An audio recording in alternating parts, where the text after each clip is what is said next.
Video start کرنے سے پہلے میری آپ دوستوں سے یہ گزارش ہے، اگر آپ میرے چینل پر نئے ہیں تو میرے چینل کو ضرور سے سبسکرائب کر دو اور بیل کے آئیکن پر لازمی سے کلک کر دو تاکہ میری ہر آنے والی ویڈیو آپ کو بر وقت مل سکے۔ تعالی فی القرآن المجید والفرقان الحمید اعوذ باللہ من الشیطان الرجیم بسم اللہ الرحمن الرحیم یا بنی آدم قد انزلنا علیکم لباسا یواری سوآتکم وریشا ولباس التقوی ذالک خیر صدق اللہ مولانا العظیم۔ ایک مرتبہ درود شریف پڑھ لیجیے۔ اللہم صلی علی سیدنا و نبینا و شفیعنا و حبیبنا مولانا محمد مبارک وسلم۔ عزیز و دوستو، پچھلی کئی جمعہ سے آداب اور سنن کے سلسلے میں باتیں چل رہی ہے۔ پہلے کھانے کے آداب اور اس کے طریقے اور اس کی سنتوں کو بیان کیا، اس کے بعد پانی پینے کے مختصر آداب اور اس کا طریقہ بیان کیا، اور آج سے انشاءاللہ لباس اور کپڑے کے سلسلے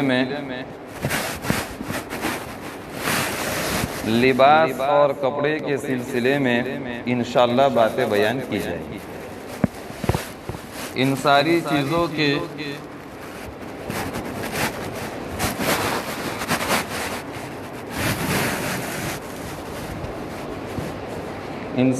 چیزوں کے بیان کرنے کا مقصد یہی ہے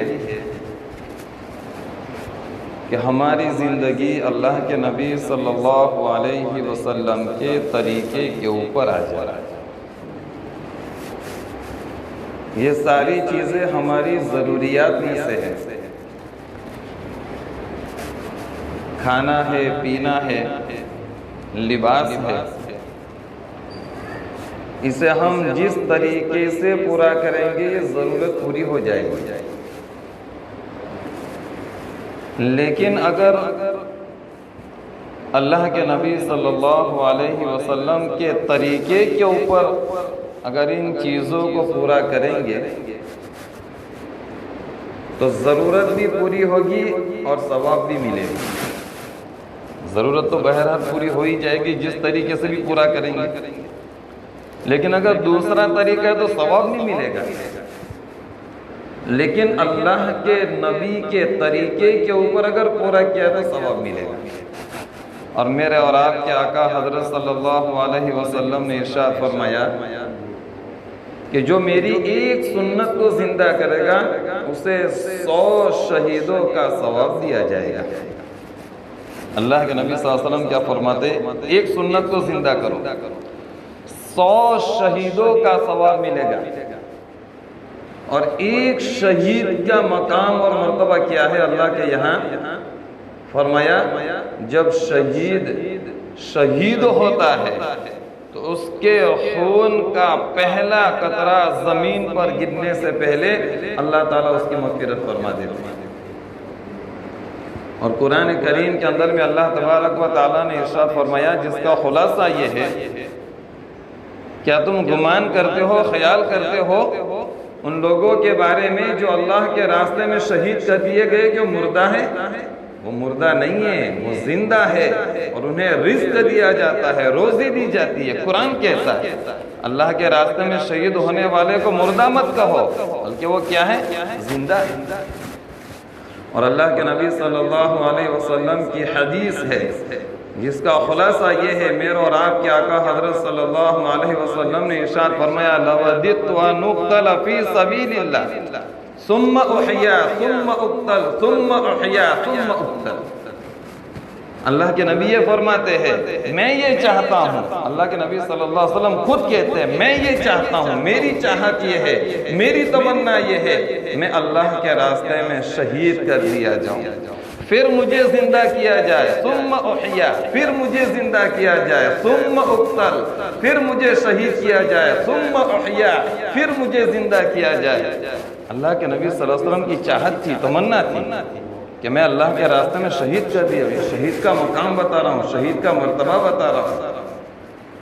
اور حضرت عمر جیسے جلیل القدر صحابی جن کے بارے میں اللہ کے نبی صلی اللہ علیہ وسلم نے بیان فرمایا تھا کہ وہ جنتی ہے، عشر مبشرہ میں سے ایک حضرت عمر بھی ہے، جن کے بارے میں اللہ کے نبی صلی اللہ علیہ وسلم نے یہ خوشخبری سنائی تھی کہ یہ جنتی ہے، اس میں حضرت عمر رضی اللہ تعالیٰ عنہ کا بھی نام ہے، اور ان کے فضائل کے اندر میں میرے اور آپ کے آقا حضرت صلی اللہ علیہ وسلم نے بیان فرمایا اگر میرے بعد کوئی نبی ہوتا تو وہ حضرت عمر ہوتے، اتنا بڑا مقام ہے۔ لیکن کیا دعا فرما رہے؟ اللہم ارزقنی شہادتاً فی سبیلک واجعل موتی ببلد رسولک، یا اللہ مجھے تیرے راستے میں شہادت عطا فرما اور تیرے شہر میں موت عطا فرما۔ یہ شہید کا مقام بتا رہا ہوں، شہید کا مرتبہ بتا رہا ہوں، شہید کا اتنا بڑا مقام ہے۔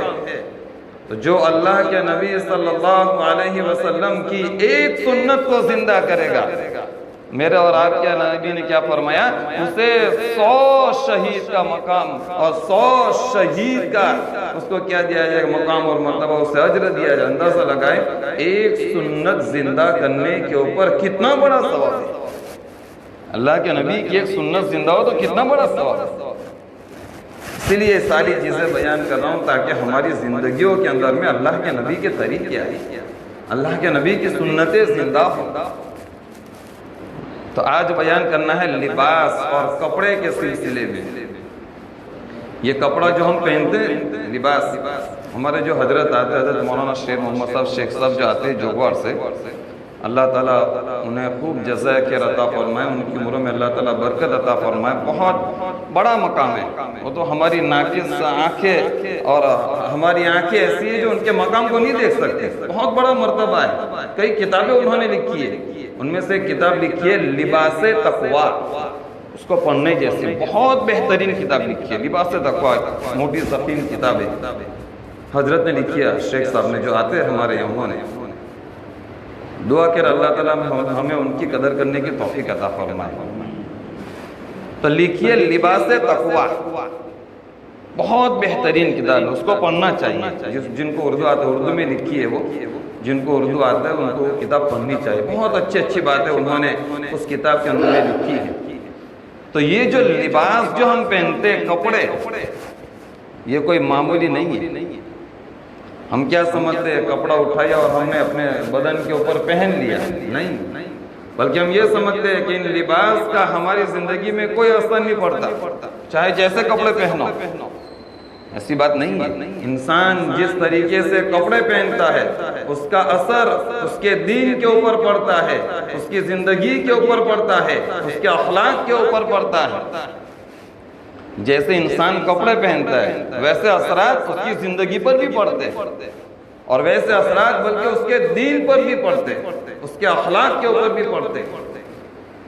حضرت عمر رضی اللہ تعالیٰ عنہ ایک مرتبہ مسجد کے اندر میں تشریف لائے، جمعہ کا دن تھا، آپ نے خطبہ دیا، ایک بہت اعلیٰ قسم کا جبہ آپ نے پہنا ہوا تھا، بہت بہترین جبہ تھا، حضرت عمر رضی اللہ تعالیٰ عنہ نے پہنا ہوا تھا۔ اس جبے کو پہن کر کے آپ نے خطبہ دیا، نماز پڑھائی، نماز سے فارغ ہوئے، گھر گئے، جبہ اتار کر کے رکھ دیا اور گھر والوں سے کہا آج کے بعد کبھی اس جبے کو نہیں پہنوں گا۔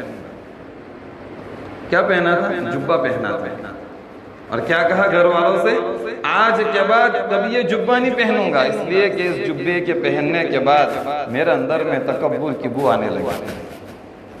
جبے کے پہننے کے بعد میرے اندر میں تکبر کی بو آنے لگی، اس لیے فرمایا آج کے بعد میں یہ جبہ نہیں پہنوں گا۔ حالانکہ جبہ پہننے میں فی نفسی کوئی قباحت نہیں تھی، وہ جبہ حرام نہیں تھا، جائز تھا، لیکن وجہ کیا بتائی حضرت عمر نے؟ اس جبے کے پہننے کے بعد میرے اندر میں تکبر کی بو آئی، لہذا یہ جبہ آج کے بعد میں کبھی نہیں پہنوں۔ کبھی انہوں نے اس جبے کو نہیں پہنا۔ اللہ والے کی زندگی کا عجیب معمول دیتا ہے۔ ہمارے بڑوں نے یہ مثال دی ہے کہ کپڑا ہے، اس کپڑے کے اوپر بہت سارے داغ لگے ہوئے ہیں، اس میں سے ایک داغ اور لگ گیا، داغ تو پہلے سے کپڑے کے اوپر تھے، ایک داغ اور لگ گیا تو ہم اس کی پرواہ نہیں کریں گے. کہتا تھا پہلے سے کپڑے اچھے وہ داغ میلوچے, ہم اس کی پرواہ نہیں کریں گے. لیکن اگر کپڑا صاف ہو اور اس کے اوپر اگر داغ لگ جاوے تو ہم اس کو دھونے کی فکر کریں گے. اچھا نہیں لگ رہا ہے, اس کو دھونا چاہیے, فوراً ہمیں وہ داغ نظر آ جائے گا. لیکن کپڑا اگر پہلے سے ہی داغ والا ہے ہم اس کی پرواہ نہیں کریں گے. ہمارے بڑوں نے یہ فرمایا, ہماری مثال ایسی ہے, ہمارے دل جو ہے وہ گناہ کر کر کر کے داغ والے ہو چکے ہیں. بہت سارے گناہوں کے داغ اس دل کے اوپر پڑے ہوئے ہیں. اس لیے ہمیں گناہ کو گناہ نہیں سمجھتے. ہمیں احساس تک نہیں ہوتا کہ میں گناہ کر رہا ہوں. کیوں احساس نہیں ہوتا؟ اس لیے کہ آلریڈی پہلے سے داغ اس کے اوپر پڑے ہوئے. اور اللہ والوں کے دل جو ہے وہ صاف رہتے ہیں, کوئی داغ اس دل کے اوپر نہیں رہتا. لہذا ذرہ برابر بھی کوئی خدشہ گزرتا ہے, کوئی خیال گزرتا ہے, فوراً ان کو وہ داغ نظر آ جاتا ہے. حضرت عمر کا دل چونکہ صاف تھا, جبہ پہنتے ہی وہ تکبر کا والا داغ سمجھ میں آ گیا کہ یہ تکبر کا داغ گرنے والا ہے, اب یہ جبہ نہیں پہنوں گا. جو لباس ہم پہنتے ہیں, جو کپڑا ہم پہنتے ہیں, ہم یہ سمجھتے ہیں کہ بہت معمولی ہے. معمولی نہیں ہے, بلکہ اس کا زندگی کے اوپر ایک اثر رہتا ہے. کپڑے کا زندگی کے اوپر, ہمارے دین کے اوپر اس کا ایک اثر رہتا ہے. اور کپڑے کے سلسلے میں شریعت نے ہم کپڑا پہننے میں بہت زیادہ کیا ہے احتیاط نہیں کرتے. یہ موضوع میں خاص اس لیے بیان کر رہا ہوں. کپڑے کے سلسلے میں بہت سارے نوجوانوں کو دیکھا جاتا ہے گھٹنوں کے اوپر یہاں تک کپڑے پہن کر کے گھومتے رہتے, گوروں میں بھی باہر بھی. بہت سے لوگوں کو دیکھا گیا گلے میں چین پہنتے, بہت سے لوگوں کو دیکھا گیا گلے میں اور ہاتھوں کے اندر میں وہ پہنتے, کڑا پہنتے, چین پہنتے. بہت سو کو دیکھا گیا کانوں کے اندر میں بالیاں پہنتے. پہلے سوچے کون سا کپڑا ہمارے لیے پہننا جائز ہے, کس طریقے سے کپڑے ہم کو پہننے چاہیے, کس طریقے کی شکل و صورت ہمیں اختیار کرنی چاہیے, اس کو سمجھے پھر اس کے اوپر عمل کریں. گلے میں چین پہننا میرے لیے جائز یا نہیں ہے, ہاتھ کے اندر میں چین پہننا میرے لیے جائز یا نہیں ہے, کانوں کے اندر میں بالیاں پہننا میرے لیے جائز یا نہیں ہے. پہلے اس کو پہلے کیا کرو, پڑھو, کسی سے پوچھو, اس کے بعد اس کو کریں. موضوع میں نے خاص اس لیے بیان کیا, بہت سارے لوگوں کو دیکھتا ہوں اتنے چھوٹے چھوٹے چڈے پہن کر کے نکل آتے چھوٹے چھوٹے. اس لیے میں کہہ رہا ہوں کہ جو لباس ہم پہنتے, جو کپڑا ہم پہنتے, اس کو معمولی مت سمجھو. علامات قیامت میں سے فتنوں کی علامت میں سے ایک فتنوں کی 70 علامتیں لکھی ہوئی ہے. قیامت کے قریب جو فتنے ظہور کے اندر میں آئیں گے, بہت سارے فتنے نکلیں گے, تو فتنوں کا زمانہ آ گیا. اس کی 70 علامت لکھی ہے, 70 نشانیاں لکھی ہے, جس سے یہ پتا چلے گا کہ اب فتنوں کا زمانہ شروع ہو چکا ہے. اور ان علامات میں سے ایک علامت یہ لکھی ہے کہ مسلمان بزدل ہو جائیں گے. مسلمان کیا ہو جائیں گے؟ بزدل ہو جائیں گے.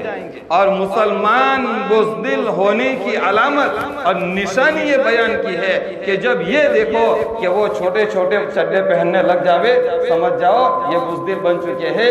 اور یہ علامت ہے فتنوں کی علامت میں سے ایک علامت یہ بھی ہے.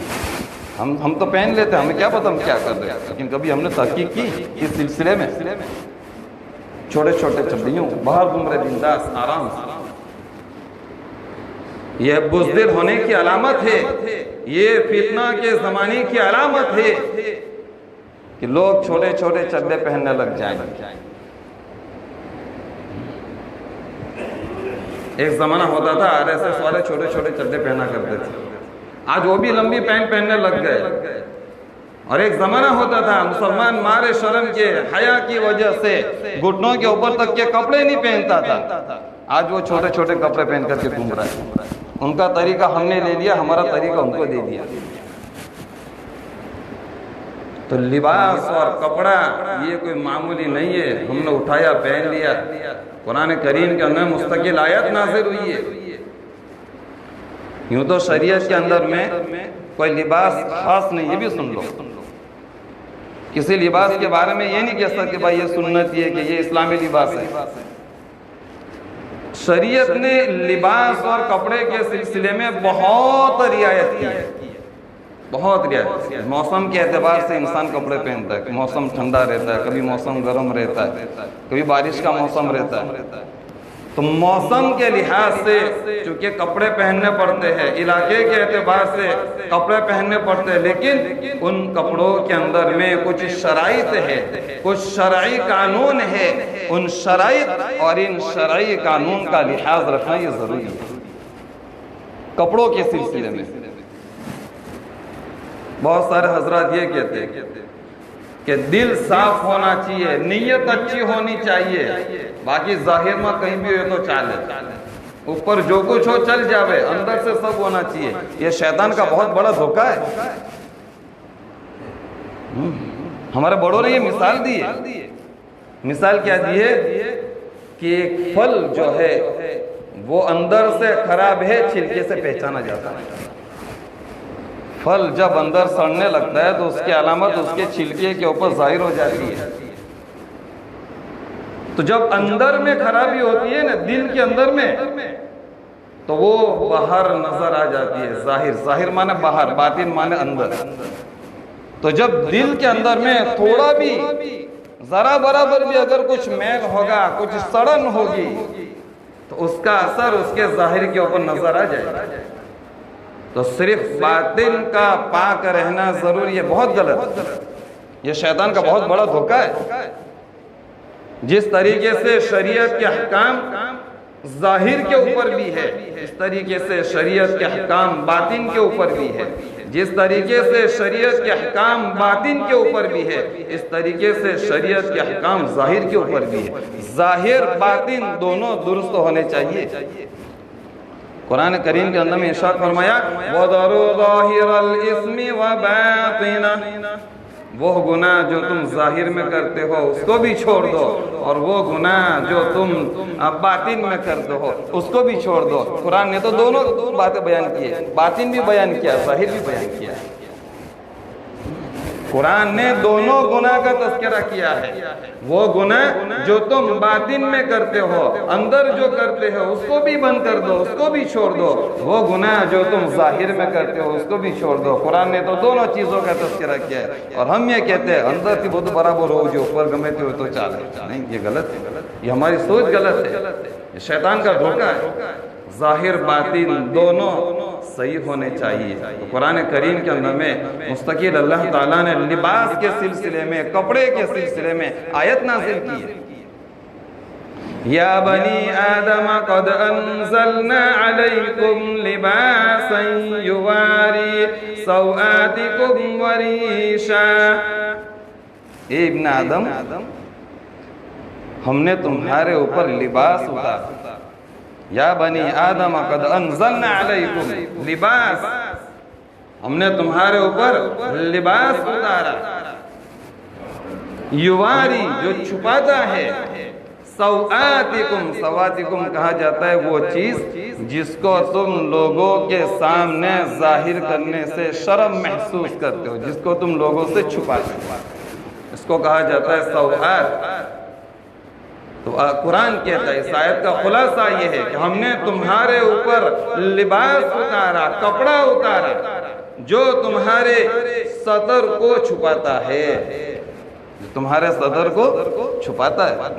سوآتکم وریشا، اور اس کے ذریعے سے تم زینت حاصل کرتے ہو، خوبصورتی حاصل کرتے ہو. وَلِبَاسُ التَّقْوَى ذَلِكَ خَيْرٌ، قرآن کہتا ہے بہتر کون سا لباس ہے؟ تقوی والا لباس ہے. تو کپڑے کے اصول ہے، اس اصول کے مطابق، اس قوانین کے مطابق، شریعت کے حدود کے اندر میں رہتے ہوئے ہمیں کیا کرنا ہے؟ کپڑے پہننا ہے. اور کپڑے کے 4 مقصد بیان کی، انشاءاللہ آئندہ اس کو بیان کریں گے. دعا فرمائے اللہ تعالی ہم تمام لوگوں کو صحیح معنی میں اللہ کے نبی صلی اللہ علیہ وسلم کے طریقے کے اوپر زندگی گزارنے کی توفیق عطا فرماوے.